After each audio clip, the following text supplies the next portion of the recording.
We, the people of India, having solemnly resolved to constitute India into a sovereign socialist, secular democratic republic and to secure to all its citizens justice, social, economic and political, liberty of thought, expression, belief, faith and worship, equality of status and of opportunity, and to promote among them all fraternity, assuring the dignity of the individual and the unity and integrity of the nation.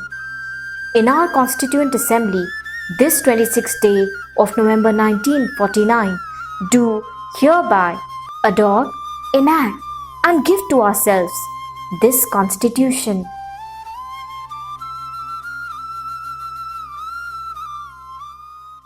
Subscribe to our channel. Hit the bell icon to get more updates.